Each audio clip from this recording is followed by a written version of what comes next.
तो hello everyone, कैसे हैं आप सभी? अच्छे होंगे, मस्त होंगे। इससे पहले हम लोगों ने क्लास 11th में जो हम लोगों के पास टॉपिक था वो प्रक्षेप्य पथ था और क्षैतिज परास था। आज हम लोग देखेंगे प्रक्षेप्य पथ की जो होता है अधिकतम ऊंचाई क्या होता है, मैक्सिमम हाइट। ठीक है, तो मैक्सिमम हाइट आज हम लोग इसकी फार्मूला कंसीडर करने वाले हैं। मैक्सिमम हाइट आपका वस्तु प्रक्षेप्य गति करते हुए एक अधिकतम ऊंचाई को प्राप्त करता है। वहाँ उसकी ऊंचाई अधिकतम होता है, परंतु उसका जो वेग होता है वो क्या होता है, शून्य हो जाता है ऊर्ध्वाधर घटक में। ठीक है, तो गति का फर्स्ट लॉ ये कहता है, गति का प्रथम नियम v is equal to u plus का ए टी होता है। ठीक है, ध्यान रखिएगा हम लोगों के पास v का वैल्यू जीरो होता है। ठीक है, v का वैल्यू जीरो, तो ये हम लोगों के पास u प्लस का यहाँ गुरुत्वीय त्वरण g इंटू का t होगा। समझ में आया?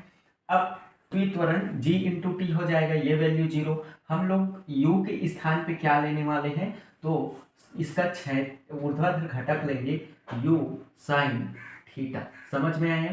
u साइन थीटा लेने पे ये फॉर्मूला कैसे बनेगा, तो zero is equal to u sine theta, ध्यान रखिए गुरुत्वीय त्वरण है तो माइनस का g इंटू टी हो जाएगा। यहां तक की बातें समझ में आए? क्लियर है?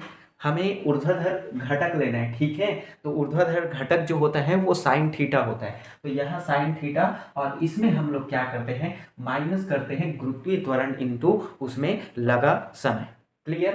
तो यहाँ से हम लोगों के पास है भाई जी टी का वैल्यू निकाल ले, तो g t is equal to हम लोगों को क्या मिलेगा, यू साइन थीटा, है ना।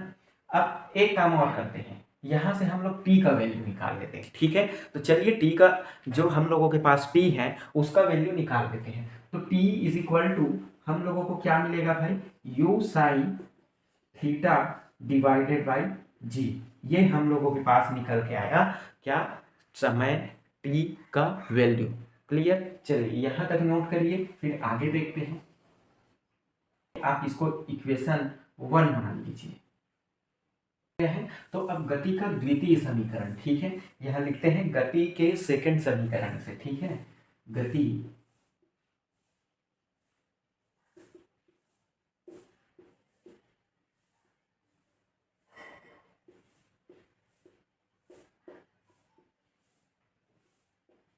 क्या होता है, गति का सेकंड समीकरण s is equal to u t plus का 1/2 ए टी का स्क्वायर। ठीक है, तो हमारे पास विस्थापन s की जगह h रहेगा, ये हम लोगों के पास u साइन थीटा इंटू का t रहेगा।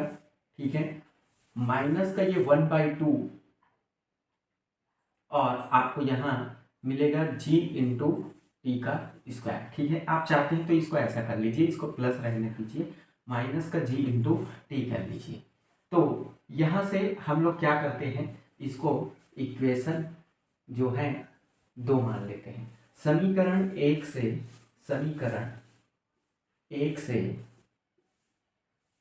टी का मान रखने पर, टी का मान रख लीजिए, h इज इक्वल टू आपको मिलेगा u साइन थीटा। ठीक है, इंटू में आपको क्या मिलेगा, टी का वैल्यू क्या है, यह देखिए u sine theta divided by g हो गया। उसके बाद यह माइनस का 1/2 जी इंटू टी के स्थान पे आप फिर से क्या रखेंगे, वही वैल्यू रखेंगे, तो आपके पास u sine theta divided by क्या मिलने वाला है, जी। यहाँ हम लोगों ने t का वैल्यू रख दिया, थोड़ा सा ध्यान रखिएगा, ये u स्क्वायर होगा साइन स्क्वायर थीटा होगा। ठीक है, लोगों के पास क्या होगा, देखिएगा यहाँ आप मल्टीप्लीकेशन करेंगे तो u इंटू यू स्क्वायर और sine into sine square theta divided by आपको क्या मिलने वाला है, g मिलने वाला है। ठीक है, फिर यहाँ हम लोग मल्टीप्लाई करेंगे तो ये हम लोगों को इंटू में माइनस में मिलेगा you square sine square theta divide में 2g।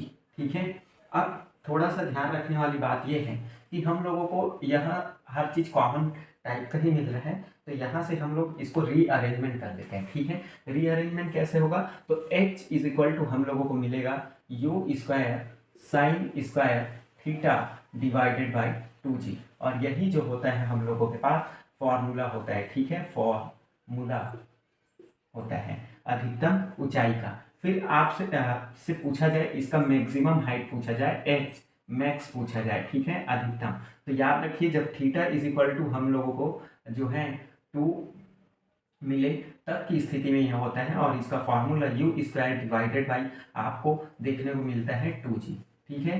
ये अधिकतम ऊंचाई के लिए मैक्सिमम वैल्यू निकालने के लिए होता है।